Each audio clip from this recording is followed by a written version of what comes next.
21 का हम लोग अगर लेखा जोखा करें तो एक और कामयाब साल जो है वो Jammu Kashmir police, security forces, duty Jammu and Kashmir और हमारे लोगों के लिए रहा है। हमने कोशिश की कि हम पहले के मुकाबले में और बेहतर माहौल अपने लोगों को दे सकें और पीसफुल माहौल लोगों को दे सकें। और मुझे ये बताते हुए खुशी है कि हमारी कोशिशें कामयाब हुई और बहुत हद तक सिक्योरिटी के सारे पैरामीटर जो हैं वो पहले सालों के मुकाबले में और ज़्यादा बेहतर हुए। आप लोग हमेशा इंटरेस्टेड होते हैं कि जानने में कि टेररिज्म जो जम्मू कश्मीर के लिए एक बीमारी, एक मर्ज की तरह पिछले 30 सालों से लगा है, उसका क्या सूरत हाल रही, साल के दौरान किस तरह का काम रहा। और मुझे ये खुशी है कहते हुए कि पिछली रात 100 कामयाब ऑपरेशन का टारगेट पूरा हुआ और 100 कामयाब ऑपरेशंस के अंदर 182 दहशतगर्द जो 182 जो अलग अलग तंजीमों के साथ वाबस्ता हैं वो इसमें न्यूट्रलाइज हुए और एक बहुत बड़ा एरिया कश्मीर का और जम्मू का जो आतंक के साए में लंबे अरसे से चल रहा है, उनमें मुझे लगता है कि लोगों को कुछ चैन की सांस लेने का मौका मिला। ये जो दहशतगर्द मारे गए इसमें 44 के करीब टॉप टेररिस्ट हैं। जब मैं टॉप कहता हूं तो A++ कैटेगरी जो तंजीमों को जिला डिवीजन या ड्यूटी के ओवरऑल हेड के माफक ऑपरेशनल कमांड देते हैं, उस तरह के दहशतगर्द 44 इसमें शामिल हैं। और इन 44 के अंदर भी अगर मैं फर्दर बताऊं तो लश्कर के 26 टॉप कमांडर, जैश के 10, हिजबुल मुजाहिदीन के 7 और अल बदर का 1, 44 टॉप कमांडर साल के दौरान मारे गए। और ये वो टॉप कमांडर हैं जो लोगों की जान माल के साथ कैसे खिलवाड़ करना है, लोगों की रोज की जिंदगी को कैसे डिस्टर्ब करना है, पाकिस्तान के इशारों पे मौत का नंगा नाच यहाँ पर कैसे रचाना है, उसकी साजिशें बनाने में शामिल रहते हैं। और लोगों को हर तरह का वो नुकसान करने के लिए और उनके अंदर डर और खौफ की फीलिंग पैदा करने के लिए हर वो कार्रवाई करते हैं जिसमें जहाँ पर लगे कि माहौल शांत नहीं है, माहौल अच्छा नहीं है। कि 44 टॉप कमांडर और 182 दहशतगर्दों के सफाई के साथ मुझे ये बताते हुए भी खुशी है कि पहली बार पिछले बहुत सालों में सबसे कम दहशतगर्द जो इस वक्त एक्टिव है उनकी गिनती बची है। बड़े लंबे अरसे के बाद ये फिगर इतनी नीचे आई है। जहां हिंटरलैंड में अलग अलग जगहों पे कामयाब ऑपरेशन हुए, वहां हमारी बॉर्डर की ग्रिड जिसमें आर्मी, पुलिस, BSF सब लोग शामिल हैं, उस फ्रंट के ऊपर भी बड़ा कामयाब साल रहा। और बड़े लंबे अरसे के बाद इन्फिल्ट्रेशन का मेयार, इन्फिल्ट्रेशन का लेवल भी बहुत कम रहा। पूरे साल के अंदर सिर्फ 34 इस तरह के दहशतगर्द इन्फिल्ट्रेट करके इस पार आ पाए, जिनमें से काफ़ी लोगों का सफाया 182 के अंदर हो चुका है और बाकी की तलाश जारी है। और लाइन ऑर्डर के फ्रंट के ऊपर अगर देखें तो मुझे लगता है कि ये फिर नहायत ही कामयाब तरह का एक साल रहा है। स्टोन पेल्टिंग जिसको धीरे धीरे लोग भूल रहे हैं,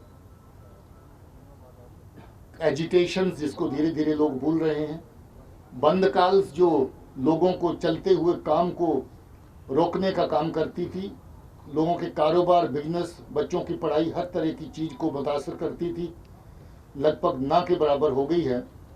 और लैंड ऑर्डर तो 60 to 70% तक इम्प्रूवमेंट और ज़्यादा होगी। ये चंद ऐसे इंसिडेंट हुए जहां बहुत ही लोकलाइज्ड लेवल के ऊपर बड़ी कम तादाद में लोग निकले, मगर कार्रवाई बहुत इफेक्टिव पुलिस की तरह प्रभावी कार्रवाई की गई, जिसमें बहुत सारे लोग जो स्टोन पेल्टिंग में शामिल थे उनके खिलाफ सख्त कार्रवाई भी करी गई और जो बिल्कुल छोटी उम्र के बच्चे हैं उनको समझाने की कोशिश भी की गई कि ये रास्ता अभी तक किसी को रास नहीं आया है, नुकसान होता है, आप भी इस रास्ते से बच के रहिए।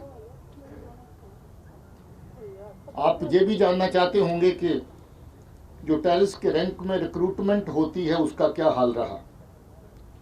ये साल उस लिहाज से भी बड़ा कामयाब साल था। कुल मिलाकर के 134 नए दहशतगर्द जो हैं, मैं कहूँगा नए यूथ जो रास्ते से भटके और टेररिस्ट के रैंक्स में शामिल हुए। मगर बड़ी कामयाबी की बात यह है कि 134 के अंदर साल के दौरान ही 72 जो हैं वो अलग अलग जगहों पे मारे गए, 22 लोग पकड़े गए और इन 134 के अंदर सिर्फ 40 लोग ऐसे बचे हैं और जो नए दहशतगर्द शामिल होते रहे उनकी शेल्फ लाइफ जो हुई वो इतनी कम हो गई कि कभी कभी 24 घंटे भी हो गई। आज ज्वाइन किया और 24 घंटे के अंदर सफाया हुआ, 1 महीना भी रही और ज़्यादातर 3 से 4 महीने की शेल्फ लाइफ रही। 40 के करीब लोग एक्टिव हैं जो ताज़ा शामिल हुए हैं। हमारी उम्मीद है कि वो वापस लौटेंगे घरों को, हथियार रखेंगे दुश्मन के जो उनके हाथ में थमाए गए और फिर से अपनी ज़िंदगी अमन से शुरू कर सकते हैं। किसी अगर दहशतगर्दी की कार्रवाई में वो शामिल ना हो तो उनके खिलाफ कार्रवाई नरम से नरम करने का भी सोचा जा सकता है। जहां इतनी बड़ी तादाद में कामयाब ऑपरेशन हुए, उसके साथ साथ बहुत सारे लोगों को फिर से वापस लौटने का, जिंदा वापस लौटने का मौका भी दिया गया। 80 के करीब ऐसे लोग हैं जिनको पकड़ा गया, 80 टेररिस्ट ऐसे हैं जिनको पकड़ा गया। केसेस ऑफ कोर्स उनके खिलाफ चलेंगे, मगर उनकी जान जो है इन एनकाउंटर्स के दौरान जो लोग हथियार थामे रखते हैं और आखिर तक अपना काम करते हैं वो मारे जाते हैं, उससे उनकी जान बची। इसी तरीके से जो दहशतगर्दी की पूरी सांसें जिसकी बुनियाद पे चलती, OGW जिसको कहते हैं, OGW जो हर रंग में पाया जाता है, सफ़ेद, काला, नीला, हरा, पीला, वाइट कॉलर, किसी भी रूप में, किसी भी उम्र में पाया जाता है, 14 साल से लेकर के 80 साल की उम्र तक का, किसी भी सेक्स में पाया जाता है, मर्द भी हो सकता है, औरत भी। पढ़ाई की कोई सीमा नहीं, अनपढ़ भी हो सकता है और इंटेलेक्चुअल भी, रनर भी और गनर भी हो सकता है, फीडर भी है और फॉर्डर भी है। हर तरह की परिभाषा उसकी कम पड़ती है और वो लोकल भी है और ग्लोबल भी है। कश्मीर के अंदर भी बैठा है, पाकिस्तान के अंदर भी है, तुर्की में, सऊदी में भी है और इंग्लैंड और जर्मनी में भी है। हमारी कोशिश है कि हम लोकल को भी डील करें और ग्लोबल को भी डील करें। बहुत सारे ग्लोबल OGW जो हैं उनको हम लोगों ने कानून के दायरे में लाया है, बहुत सारे हमारे निशाने पे हैं, उनको आने वाले वक्त में कानून के दायरे में लाया जाएगा। मुझे इस बात को कहते हुए तकलीफ महसूस होती है कि हमारे 20 बहादुर पुलिस के जवानों ने अपनी जान की आहुति दी। 20 जवान दहशतगर्दी के खिलाफ लोगों के हक में काम करते हुए, अमन के लिए काम करते हुए शहीद हुए। मैं जम्मू कश्मीर पुलिस और बाकी सिक्योरिटी फोर्सेस की तरफ से उनको नमन करता हूँ, श्रद्धांजलि पेश करता हूँ। इसके साथ साथ 23 और जवान जो बाकी सिक्योरिटी फोर्सेस के हैं उनकी शहादत हुई, हम सब उनको भी अपनी तरफ से श्रद्धांजलि पेश करते हैं। मगर ये बता दूं कि 20 और 23 का आंकड़ा अगर गिनती के हिसाब से लें तो ये गिनती पहले के मुकाबले में काफ़ी कम हुई है। ये एक अच्छी बात है। जहां ऑपरेशनल कामयाबियां बहुत बड़ी हैं, हमारे लोगों का नुकसान जो है कम हुआ है। और एक और बता दूं कि चंद रोज़ पहले जो हमारी पुलिस की बस के ऊपर अटैक हुआ था पंथा चौक जैवन की रोड पे, पिछले 36 घंटे के अंदर 9 दहशतगर्द जैश-ए मोहम्मद के मारे गए हैं और उन सब लोगों का सफाया हो चुका है जो इस अटैक में शामिल थे। मैं ये भी बता दूं कि जितनी भी सिविलियन किलिंग्स इस साल के दौरान हुई, जितनी भी SF किलिंग इस साल के दौरान हुई, उसमें शायद ही कोई दहशतगर्द लोकल या पाकिस्तानी किसी भी आउटफिट से जो संबंध रखता है वो जिंदा बचा हो। सबका सफाया हो चुका है और मुझे सिर्फ 2 लोगों के नाम अभी भी मेरे जेल में हैं जो अभी बचे हुए हैं। और मुझे उम्मीद है कि जिस तरीके से कार्रवाई चल रही है, अमन के दुश्मन, लोगों के दुश्मन, अवाम के दुश्मन जो दहशतगर्द हैं, उनका सफाया करने में कोई कसर नहीं छोड़ी जाएगी। वो 2 हमारी रडार पे हैं, बहुत जल्द उनको भी ख़त्म किया जाएगा।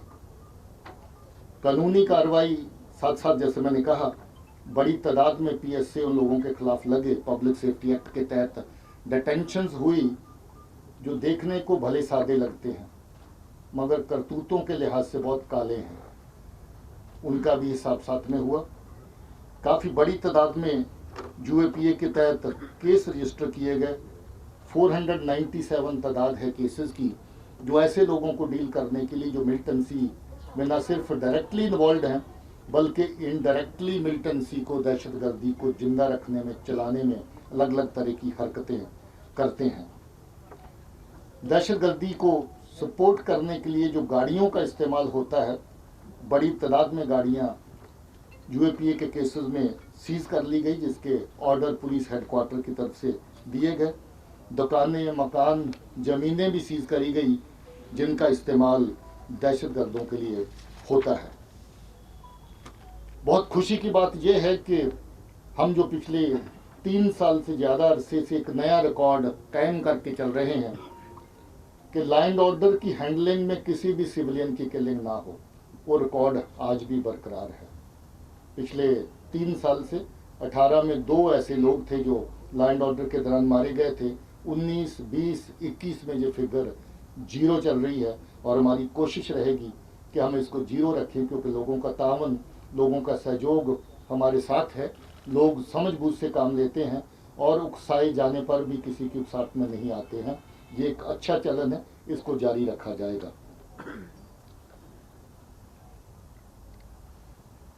ड्रग्स का एक नया खेल जो पाकिस्तान की तरफ से शुरू हुआ है। मैं बार बार कहता हूं कि पाकिस्तान पंजाब को ये तोहफा पहले दे चुका है। जब वहां दहशतगर्दी खत्म हो रही थी तो ड्रग्स भेजी गई। ड्रग्स के 2 फायदे पाकिस्तान की नज़र में होते हैं। एक तो नस्लों को खोखला करें, ख़त्म करें उसकी साजिश, ताकि एक बदला लें आप सब लोगों से जो उनकी साजिशों में, उनकी चालों में शामिल नहीं होते हैं, और उनके बच्चों को बर्बाद किया जाए। दूसरा ये कि नारकोटिक्स से जो पैसा आता है उसी पैसे से मिलिटेंसी को चलाया जाए। करोड़ों की तादाद में हम लोगों ने ऐसा कैश पकड़ा है इस साल के अंदर, जो या तो दहशतगर्द को सीधा पाकिस्तान की तरफ से नारकोटिक्स की सेल के जरिए से पहुंचाया जाना था, या फिर लौट करके पाकिस्तान में जाना था, ताकि आने वाले दहशतगर्द जो सरहद पार से आते हैं उनको इंडियन करेंसी के तोहफे वहीं से दे के साथ में भेजा जाए। करोड़ों की तादाद में ऐसा कैश हमने इस बार पकड़ा है। बड़ी तादाद में, क्विंटल्स में इस बार मिकदार है इसकी, जो अलग अलग तरह की ड्रग्स पकड़ी गई, जिसमें हीरोइन भी शामिल है, चर्स भी शामिल है, ब्राउन शुगर भी शामिल है। पॉपिस्ट्रा भंग है, लोकली ये स्मगल होता है, कश्मीर से बाहर जाता है, मगर बाकी नारकोटिक सब्सटेंसेस जो पाकिस्तान की तरफ से आते हैं उनकी तादाद ही नहीं बढ़ी, बल्कि हमारी कार्रवाई भी और तेज हुई।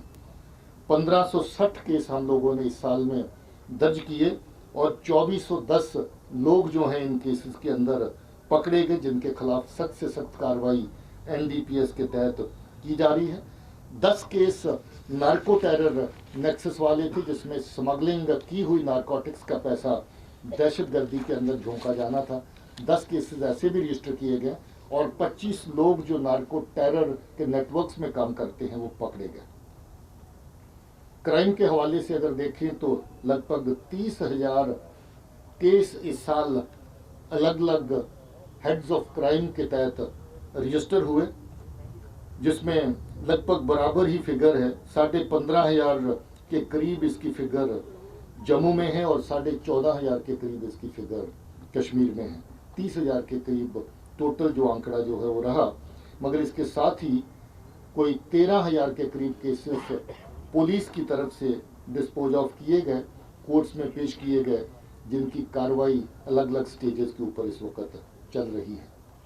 कोविड की वबा आप सब जानते हैं, सबको खौफ में, डर में इसने रखा और बहुत सारी जानें भी इससे जाया हुई।